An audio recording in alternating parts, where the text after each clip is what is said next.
Buenos días, bienvenidos a una nueva edición del programa Incluir para Crecer. Soy Sofía Pichigua y hoy vamos a discutir un tema sumamente importante. Se trata de los niños y bueno, nosotros sabemos que los infantes son el futuro de una nación y las autoridades son los principales responsables de velar por ellos. Por eso tenemos aquí a María Rosa Bollo, asesora de la Mesa de Concertación para la Lucha contra la Pobreza, que nos va a comentar justamente sobre un documento que presenta una agenda para que los candidatos y los políticos en general que quieran postular a la alcaldía, no solamente de Lima, sino también de cualquier región de nuestro país, ponga dentro de sus planes de gobierno alguna iniciativa vinculada a la niñez. Muy buenos días. Muy buenos días.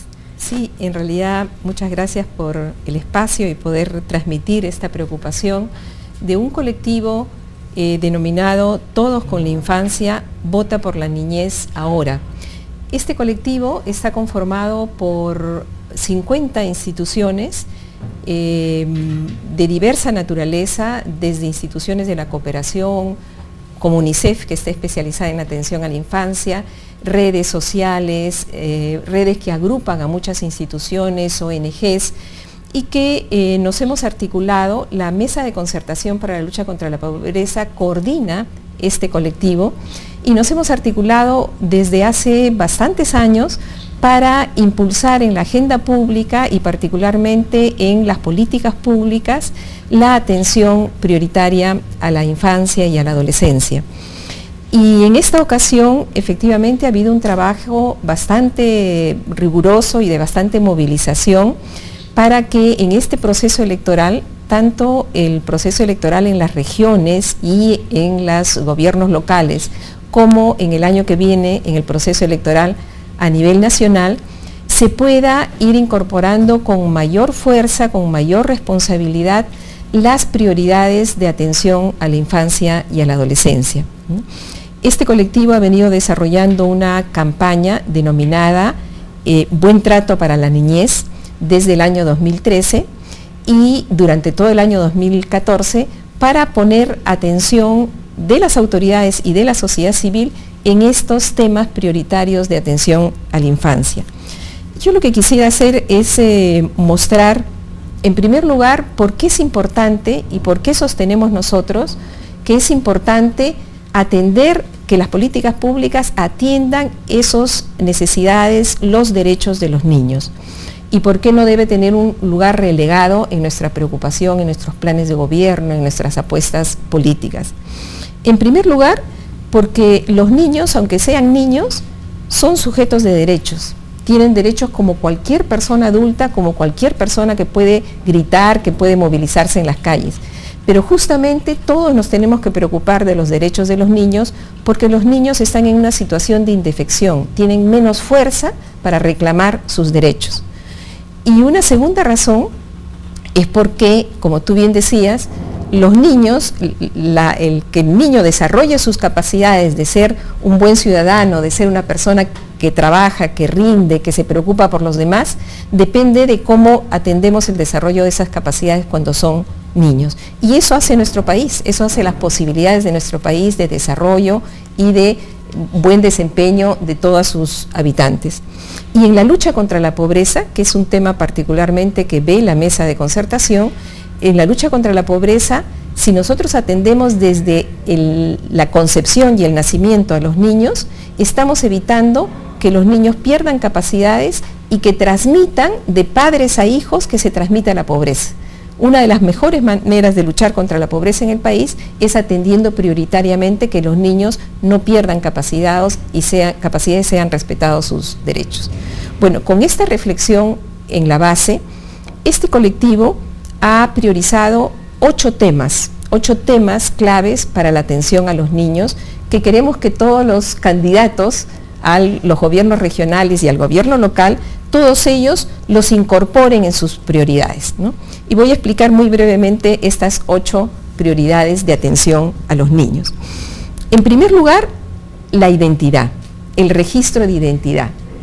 Si a un niño no lo inscribimos y le entregamos su documento de identidad, su DNI, efectivamente ese niño no existe para el Estado peruano, ¿no? y no puede la política adaptarse para responderlos a ellos. Entonces es necesario que se atienda un registro oportuno en el nacimiento del niño. Ahora tenemos el 97% de todos los niños y adolescentes que tienen registro de identidad, pero ese 3% que falta, ese 3 y punto y pico por ciento que falta, efectivamente son miles de niños que no están registrados para el Estado peruano, no son ciudadanos, no son sujetos de derechos en este país. Un segundo punto es el de la nutrición, ¿no? Y efectivamente en el país tenemos un problema serio de desnutrición crónica con nuestra infancia, ¿no? De hambre en una menor proporción, pero de desnutrición crónica en una proporción importante. Si bien ha habido mejoras en la política pública, todavía tenemos aproximadamente un 15% de todos los niños menores de 5 años en el país que sufren de desnutrición crónica. Y en este caso, ¿cómo las autoridades pueden intervenir, por ejemplo, las autoridades de los gobiernos regionales, provinciales? ¿Cómo mejorar el tema de nutrición, imagino, junto a los padres, ¿no?, de familia, que son los principales responsables? Exactamente. Ahí hay una responsabilidad mutua del Estado y de la propia familia, de las propias padres de familia. Hay un avance importante en la política pública que es el programa articulado nutricional. Es un programa presupuestal que asigna prioritariamente recursos presupuestales para lograr un conjunto de servicios que, aplicados en conjunto, reducen y previenen al niño contra la desnutrición crónica. Lo importante es que los gobiernos locales asuman tareas al interior de estas intervenciones, como por ejemplo que el niño sea vacunado, que el niño tenga el servicio de seguimiento a su desarrollo, porque la desnutrición crónica se mide por la relación entre la edad y la talla del niño, que el niño tenga suplemento de hierro para combatir la anemia, ¿no?, y que la madre aprenda buenas prácticas de dietas adecuadas para el niño, y también hay servicios públicos de salud para promover estas buenas prácticas alimentarias, que tenga agua segura, combatir las diarreas, combatir la parasitosis. En fin, sería largo explicar el conjunto de servicios, pero lo importante es que todos esos servicios a la vez, si los hacemos a la vez en relación a una familia, a un territorio, efectivamente estamos previniendo que el niño caiga en desnutrición crónica o en una mala alimentación, ¿no? Un tercer punto es el de la salud, la atención al buen desarrollo saludable del niño, y ahí los indicadores que todo buen gobernante debe ver en su territorio es cuánto está aumentando o cuál es la situación de la mortalidad infantil. El principal efecto de una mala atención en salud del niño es la muerte, y la mortalidad infantil, particularmente del recién nacido, sigue siendo bastante alta en nuestro país, ¿no? Y también la mortalidad materna.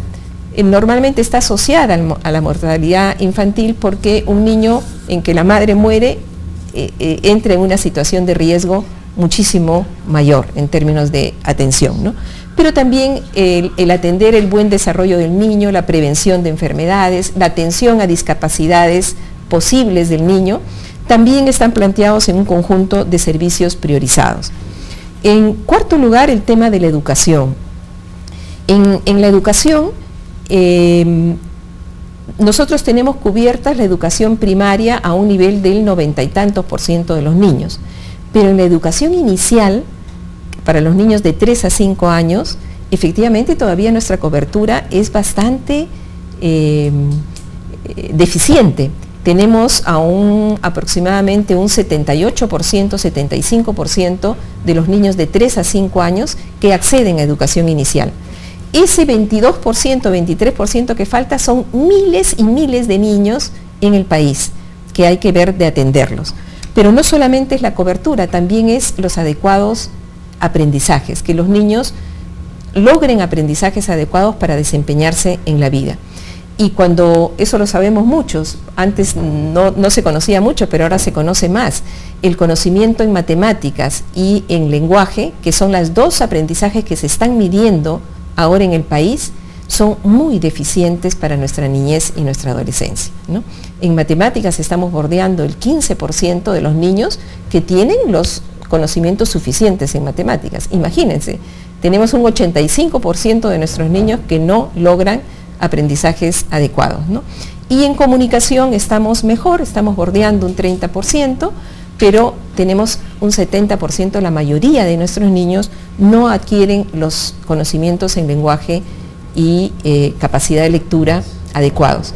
¿Por qué estos dos conocimientos? Porque son instrumentales para que ese niño siga aprendiendo durante toda la vida. Y en este caso, ¿se le brinda en el documento algún tipo de sugerencia para los candidatos específica? No sé, algún tipo de plan.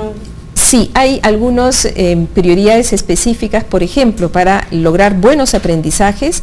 En primer lugar está el tema de la cobertura. Se proponen metas para el desarrollo de la cobertura de educación inicial, de educación primaria y educación secundaria.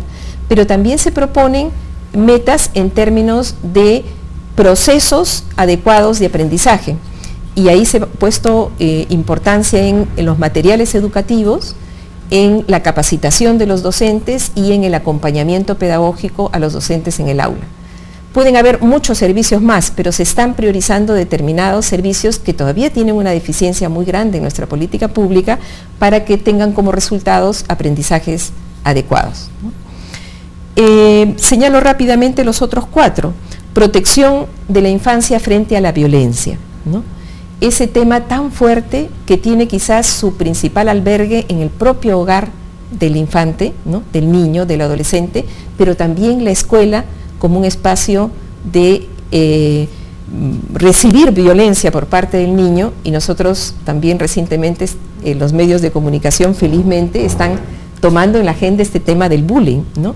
Y cuánto daño hacen al desarrollo emotivo, psicológico, integral de un niño, ¿no? Entonces sí, también incluir en nuestra agenda el desarrollo de las condiciones para reducir, ¿no? Y eliminar este tema de la violencia hacia los niños, ¿no? Y también el tema del mundo del trabajo. Todavía tenemos muchos niños que trabajan cuando deberían tener su mayor dedicación a su desarrollo educativo, a su desarrollo integral como niños, ¿no? El problema está cuando los niños y adolescentes trabajan en trabajos peligrosos, en trabajos que atentan contra su desarrollo, ¿no? Y todavía hay una proporción muy importante de niños, particularmente en los ámbitos rurales, llegan al 58% de niños que trabajan, ¿no? Niños y adolescentes que trabajan. Y los otros 2 puntos finales en esta agenda están orientados por la importancia de que los niños y adolescentes tengan un cuidado en la familia, lo que se denomina el cuidado parental. Muchos niños en abandono o muchos niños en riesgo de su desarrollo más integral ha habido la tradición anterior en ubicarlos en albergues, en ubicarlos en lugares especiales para esos niños en riesgo, los niños abandonados. Pero ahora conocemos, y a partir de la evaluación de las políticas públicas, que la política debe orientarse a que sean cuidados por familias. Entonces, o ver las condiciones para que regresen al cuidado de su familia si la tienen, o promover las familias adoptivas para estos niños. Esto se está levantando porque tiene un rédito muy importante en el desarrollo integral del niño. Y finalmente, el último punto, el 8º, es el de la participación, ¿no? Podemos tener la idea común de que el niño no sabe bien qué necesita y no sabe bien qué quiere. Entonces somos los adultos y las autoridades políticas las que decimos qué cosa debe hacerse frente al niño. Pero cada vez más nos vamos dando cuenta que los niños tienen una capacidad muy grande también de darse cuenta de lo que les está pasando y de opinar sobre lo que requieren, sobre lo que sienten, sobre lo que necesitan. Entonces, cada vez más en las políticas públicas orientadas a la infancia, un componente esencial es que los niños participen en la discusión sobre los servicios orientados a ellos, sobre las políticas orientadas a resolver sus necesidades y atender sus derechos. Cada vez hay más conciencia en los niños de que son sujetos de derechos, ¿no? Y hay experiencias interesantes de los niños participando en colectivos, en el presupuesto participativo, en colectivos de organizaciones que expresan su voluntad. Entonces sí queremos también que esto sea considerado y que sea incluido como una práctica política en las nuevas autoridades, ¿no? Y de hecho tienen que prestar atención mucho a cada uno de estos puntos. Exactamente. En realidad vamos a continuar en el segundo bloque justamente discutiendo en detalle algunos de estos puntos que nos pueden ayudar a manifestar una exhortación a los candidatos. Entonces no se muevan y seguimos aquí en Incluir para Crecer.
Seguimos en Incluir para Crecer y estamos con María Bollo, asesora de la Mesa de Concertación para la Lucha contra la Pobreza, hablando de esta agenda por la infancia.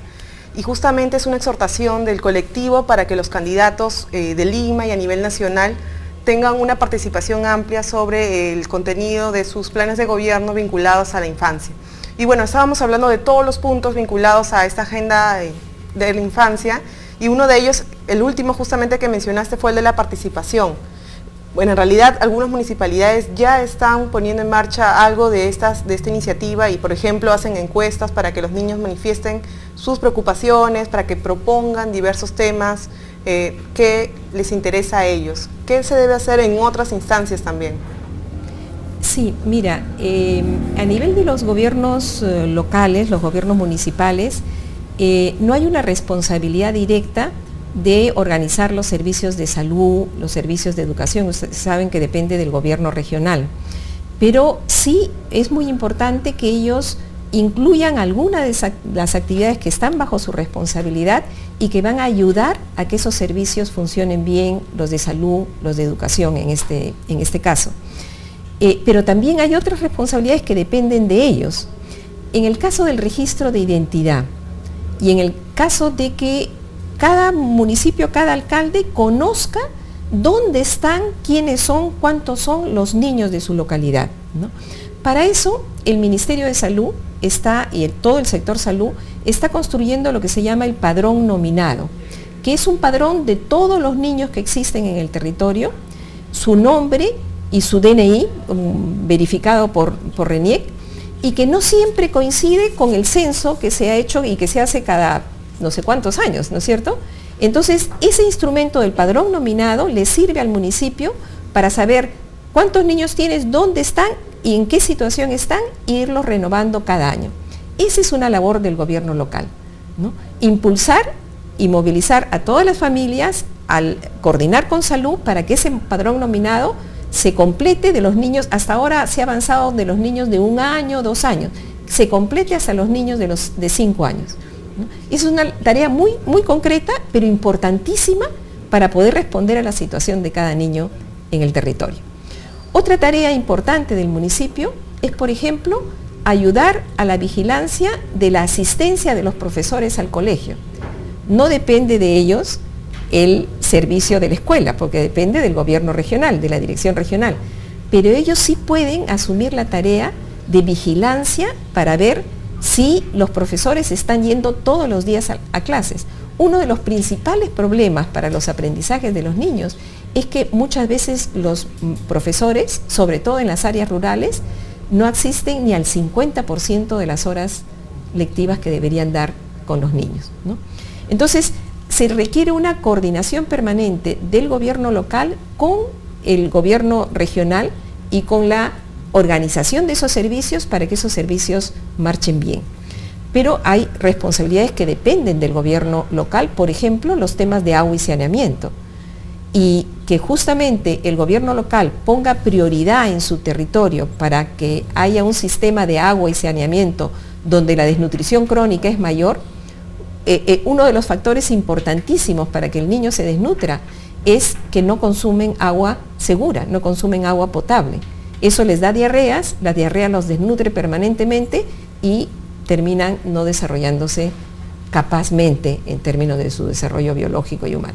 Entonces, que efectivamente haga una relación entre dónde están los niños, dónde hay mayores problemas de reducción de incidencia de la desnutrición crónica, y que ahí ponga la prioridad para asegurar que el agua llegue en términos potables, en términos seguros, ¿no? En realidad el gobierno local es responsable del desarrollo de todos los niños en su territorio y debe ser la principal institución frente a la debilidad que a veces puede tener una familia, una madre sola, ¿no?, que quiere mejorar la salud de su niño pero no puede. El gobierno local es el principal organizador de la demanda de todas esas madres, de todas esas familias, de todos esos niños en su territorio, frente a quien debe dar el servicio, ya sea frente al gobierno regional o sea frente al gobierno nacional. Por ejemplo, que las vacunas para vacunar a los niños lleguen hasta el establecimiento de salud que está en su territorio. Ahí tiene una labor de vigilancia y de organización de su población para que esos derechos a recibir esos servicios sean cumplidos, ¿no? Y en este caso, bueno, ya que habla justamente de una serie de inversiones, la última cifra de UNICEF, por ejemplo, menciona de que en nuestro país se invierte 4 soles de cada 100 en términos de gasto público para justamente todo lo que tiene que ver con proyectos vinculados a la niñez. ¿Qué exhortación podría dar para que este monto se incremente, no? Sí, sí. En realidad, yo quisiera ahí en ese terreno dar una exhortación a los gobiernos locales, pero también a los regionales. Este proceso electoral es un proceso de elecciones para gobiernos regionales. En Lima es gobierno local, pero el gobierno metropolitano es el encargado de la región Lima Metropolitana también. Y ahí es muy importante que se oriente el presupuesto prioritariamente para estos servicios a la niñez y la adolescencia. En realidad no hay un problema grave en este momento de recursos presupuestales, porque el presupuesto para el año 2015 está aumentando en todo el área social en 12%. Es una de las áreas prioritarias. O sea, recursos para ir organizando las mejoras en los servicios hay. El problema es que el responsable del pliego, ya sea el gobierno regional o el gobierno local, priorice en la distribución de sus recursos estos servicios prioritarios para la infancia, que los hemos relatado: los servicios de salud, los servicios de registro de identidad, de educación y todos los servicios que apuntan a disminuir la violencia hacia los niños, el trabajo infantil inadecuado que no deben tener y también la promoción de la participación de los niños. Podríamos decir, los niños participan sueltamente. No, se requiere recursos, se requiere promotores, se requiere invertir en recursos humanos para que esa participación se haga efectiva y se concrete, ¿no? Entonces sí, orientar el presupuesto a invertir prioritariamente en estos temas. Pero también una segunda recomendación de gestión es de que el gobierno local, el gobernante local y el gobernante a nivel regional articule este conjunto de servicios. Porque muchas veces sucede que el responsable de los temas de vacunas se porta bien y avanza en vacunas, ¿no? Pero el responsable de los temas de educación está rezagado, ¿no es cierto? O que el responsable de los temas de agua y saneamiento marcha por otro lado. Un tema, una responsabilidad central en el gobernante es articular estos servicios para que lleguen a la vez al mismo niño, ¿no? Entonces, medir cuántos niños están recibiendo todos estos 8 puntos importantes para que salgan bien adelante. Entonces, seguir a sus niños y medir cuántos servicios, si el conjunto de servicios necesarios están llegando a cada niño. Esa medición y ese reconocimiento hay que organizarlo. Hay políticas públicas que ya la están organizando. El MIRIS está organizando un sistema de indicadores y de seguimiento para saber cuántos niños reciben todos los servicios que responden a sus derechos. El gobierno local y el gobierno regional debe contribuir y organizar coordinadamente con el nivel nacional su sistema de información para seguir a cada niño en su territorio, ¿no? Y bueno, en realidad son muchos de los pedidos que se podría hacer a los candidatos y en realidad este domingo vamos a escuchar de hecho varias de las propuestas que tienen estos próximos gobernantes de nuestra capital y en realidad también en otros lugares. Muchísimas gracias por atender a este programa, gracias por venir también. Solamente un mensaje final. Sí, por supuesto. En alusión al programa que tú estás anunciando. Es muy importante que el candidato asuma esta prioridad y la exponga en sus planes de gobierno, pero también es muy importante que los medios de comunicación y los periodistas hagan preguntas sobre este tema. Extrañamos preguntas a los candidatos o en los debates electorales sobre el tema de la infancia. Entonces también los convocamos a que pongan el tema y pregunten qué está pensando, qué está proponiendo ese candidato respecto a esta atención a los niños y a los adolescentes. Muchísimas gracias nuevamente entonces y bueno, los invitamos para una próxima edición del programa Incluir para Crecer desde Andina Canal Online.